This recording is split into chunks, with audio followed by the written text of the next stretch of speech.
شہباز شریف کو تو چھوڑو، وہ تو ہے اس کا، وہ تو پیداوار اس کا ہے، اور جس طرح وہ حکومت کر رہا ہے میرے خیال میں اس طرح تو کوئی جو وزارت عظمیٰ کے اوپر بیٹھا ہے شاید اتنی عزت تو ایک چپڑاسی بھی اس سے زیادہ عزت ہوگی جو شہباز شریف کی عزت ہے اس وقت۔ کوئی اس کو سنتا نہیں ہے، کوئی اس کو سیریس نہیں لیتا کہ پارلیمنٹ کے ذریعے مارشل لا نافذ کیا جا رہا تھا۔ آرٹیکل 99 آپ کو پتہ ہے کہ آپ اس کا مطلب یہ کہ اگر آپ کی کسی فوجی اہلکار سے یہاں کہیں ایک اور جگہ کہیں تو تکرار ہو جائے تو آپ بھی ملٹری کورٹ میں آپ کا ہوگا۔ مجھے افسوس اس بات پہ ہے کہ جو اپنے آپ کو بہت بڑے جمہوریت کے چیمپئن کہتے تھے اور یہ دعویٰ کرتے تھے کہ ہم 1973 آئین کے خالق ہیں، ذوالفقار علی بھٹو کا نواسا بلاول زرداری اس سازش میں پورا شریک ہے، یعنی اپنی دادا کی جو ان کی اس ملک کے لیے ایک بہت بڑی کنٹریبیوشن ہے جو اس نے 1973 آئین دیا، اس کا نواسا بلاول زرداری اس آئین کو ختم کرنے کے لیے وہ ان لوگوں کے پاس بیٹھا ہے جو غیر جمہوری لوگ ہیں۔ میں نے پوچھا، ہمیں پتہ چلا، مولانا صاحب کے ساتھ ہماری رابطہ تھا اور ہمیں پتہ چلا تو جو ڈاکومنٹس مولانا صاحب کو دی گئی تھی اس ڈاکومنٹس میں آرٹیکل 8 کیا ہے؟ یعنی جو ہمارا آئین جو ہمیں ایک پروٹیکشن دیتی ہے ایک شہری حقوق کی، اس میں وہ سارے کمٹمنٹ آئین اپنی شہریوں کے ساتھ کرتا ہے کہ تمہیں آزاد گھومنے کی، آپ کو جلسی کی، آپ کو ہر قسم سٹیٹ آپ کو پروٹیکشن دے گی، آپ کو آزادی ہوگی، کوئی آپ کو آپ کی بنیادی حقوق کو نہیں چھیڑے گا۔ اس آرٹیکل 8 میں بھی بلاول بھٹو کے ساتھ مل کے وہ امینڈمنٹ لانا چاہتے تھے تاکہ عمل مارشل لا نافذ کرے۔ یعنی آپ سوچ لیں کہ پارلیمنٹ کے ذریعے مارشل لا نافذ کیا جا رہا تھا۔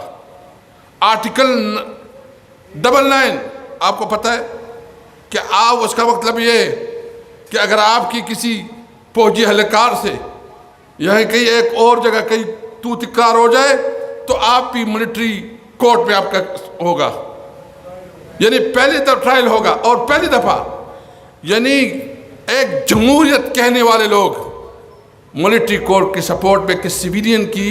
ملٹری ٹرائل جو ہے نا وہ ملٹری کورٹ میں ہوں گے۔ بلاول صاحب، شہباز شریف کو تو چھوڑو، وہ تو ہے اس کا، وہ تو پیداوار اس کا ہے، اور جس طرح وہ حکومت کر رہا ہے میرے خیال میں اس طرح تو کوئی جو وزارت عظمیٰ کے اوپر بیٹھا ہے شاید اتنی عزت تو ایک چپڑاسی بھی اس سے زیادہ عزت ہوگی جو شہباز شریف کی عزت ہے اس وقت۔ کوئی اس کو سنتا نہیں ہے، کوئی اس کو سیریس نہیں لیتا۔ اس سے پوچھے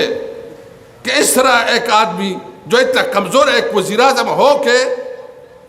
جو کمزور طریقے سے وہ اپنا رول پلے کر رہا ہے، اور مجھے بہت افسوس اس بات پہ کہ جو مسودہ اختر مینگل کو دیا گیا تھا وہ بالکل ڈیفرنٹ، مولانا کو ایک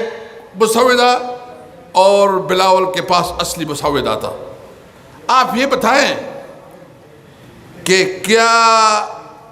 اس ملک کی جمہوریت کے نام پہ ووٹ لینے والوں کو جب اپنے ملک کے عوام کے خلاف کھڑے ہو تو میں پورے پاکستان کے عوام سے آپ کے ذریعے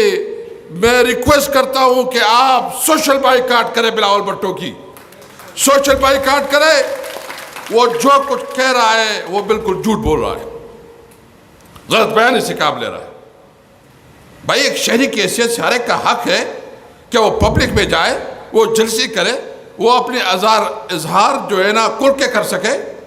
اگر آپ اس کو جو ہے نا اوپر سے آپ دباؤ میں لا کے آپ اس سے فیصلے کروائیں گے، وہ فیصلے پاکستانی جمہوریت کے اوپر جو ڈاکہ ہوگا اس کی سپورٹ نہیں ہوگی۔ تو نمبر 2، مجھے بہت افسوس ہے شاہ رام خان بھی کا احمد ولی صاحب، آپ تو بچہ خان اور ولی خان کے نواسے ہیں،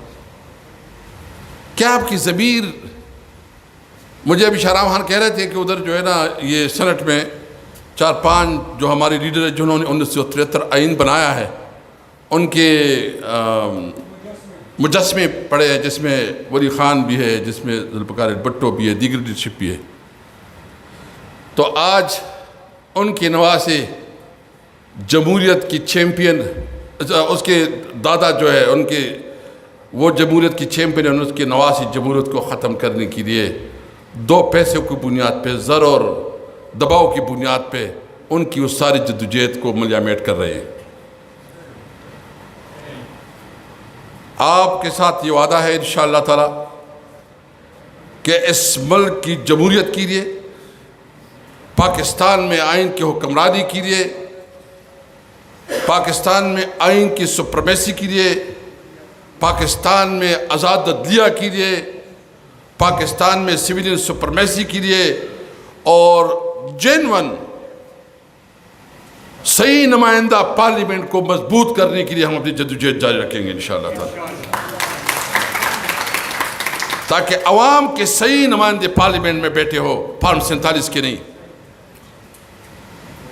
میں کل جلسہ ہے اور ابھی تک اس جلسے کے اوپر جو ہے انہوں نے روڑے جو ہے نا اٹکائے ہوئے ہیں اور جلسے نہیں کرنے دے رہے۔ ہم نے قانون کے مطابق ڈی سی کو بھی درخواست دی ہوئی ہے، عدالت میں بھی گئے ہیں، آخر کس بنیاد پہ آپ ہمیں جلسہ نہیں کرنے دے رہے؟ ہم اس ملک کی شہری آئین ہمیں یہ اجازت دیتا ہے، یہ ہمیں پروٹیکشن دیتا ہے کہ ہم پبلک میں جائیں، اپنا آواز اور اپنا منشور پہنچائیں۔ اگر کوئی بھی اس کے دوران آپ رکاوٹ ڈالتے ہیں تو آپ غیر قانونی کام کریں گے۔ پوری پاکستانی قوم انشاءاللہ کل پہنچے گی لاہور میں جلسہ ہوگا، ملک میں آئین کی بالادستی کے لیے ہوگا، عدلیہ کی آزادی کے لیے ہوگا، سویل سپرمیسی کے لیے ہوگا، لیکن جلسہ ہوگا انشاءاللہ تعالی، ہر صورت میں جلسہ ہوگا انشاءاللہ تعالی، کوئی اس کو روک نہیں سکتا، یہ ہمارا آئینی اور قانونی حق ہے۔ یہاں جلسہ ہوا اور جلسے کی جتنی رکاوٹیں اسلام آباد میں کھڑی کی گئی اور پھر کہا گیا کہ جلسے میں آپ نے 1 گھنٹہ لیٹ کیا تو آپ کے اوپر پرچے، میرے اوپر پرچے، سب کے اوپر پرچے۔ کبھی ہوئی کسی کے اوپر اس قسم کے واقعات؟ بہرحال میں اپنی بات ختم کرتا ہوں، لیکن ایک وعدہ آپ سے کرتا ہوں کہ یہ جدوجہد جاری رہے گی انشاءاللہ تعالی، ہم ساتھ ہوں گے انشاءاللہ تعالی۔ اور اس وقت جو الیکشن کمیشن کی ابھی اچھا اس نے مجھے یاد کیا، مجھے اسپیکر صاحب سے بڑا گلہ ہے کہ آپ اسپیکر صاحب کیا کر رہے ہیں؟ آپ کیوں اپنے آپ کو پارٹی بنا رہے ہیں؟ آپ تو اسپیکر کا پوسٹ جو ہے نا وہ تو نیوٹرل ہوتا ہے، وہ تو سب کے لیے ایکول، جو اس کی پوزیشن ہے، جو اس کی ذمہ داریاں ہیں، جو اس کا اوتھ ہے، اس کا تقاضا ہے کہ وہ سب کو ساتھ لے کے چلے۔ آپ نے جو فیصلہ کیا، کیا سپریم کورٹ کے مقابلے میں آپ کس قسم کا؟ یہ پارلیمنٹ ہے جو 47 کے پیداوار ہے، لوگوں کے مسترد شدہ لوگ ادھر بیٹھے ہیں اور آپ کہتے ہیں پارلیمنٹ؟ کون سا پارلیمنٹ؟ یہ تو نمائندے نہیں ہے عوام کے، یہ تو شکست خوردہ ہے، اس کو تو کوئی نمائندہ تصور بھی نہیں کرتا۔ مسلم لیگ ٹوٹل 17 سیٹیں جیتی ہے اور 17 سے انہوں نے 100 زیادہ کی، اس کو کچھ 100 پتہ نہیں کیا ہے، 111۔ اور اس وقت جو ہے نا وہ کہتے ہیں کہ یہ جو ہے نا پارلیمنٹ ہے، یہ بالکل نہیں ہے۔ میں اسپیکر صاحب سے مطالبہ کرتا ہوں کہ اپنے لیٹر کو واپس لے، یہ تاریخ کے غلط سائٹ پہ آپ کھڑے ہیں، اور اگر کوئی اس قسم کا فیصلہ ہوتا ہے اور عدلیہ کے اوپر وار ہوتی ہے، میں آپ سے پوچھنا چاہتا ہوں نکلیں گے عدلیہ کے لیے کہ نہیں انشاءاللہ تعالی؟ رہو بزرگنا سارے عدلیہ کے ساتھ کھڑے ہوں گے انشاءاللہ تعالی۔ پاکستانی قوم اپنی عدلیہ کے ساتھ دے گی، اور میں وہ کلاس سے ملتمس ہوں کہ نکلے، یہ آپ کا ٹائم ہے، کیونکہ عدلیہ کے اوپر وار ہو رہی ہے۔ تھینک یو، السلام علیکم۔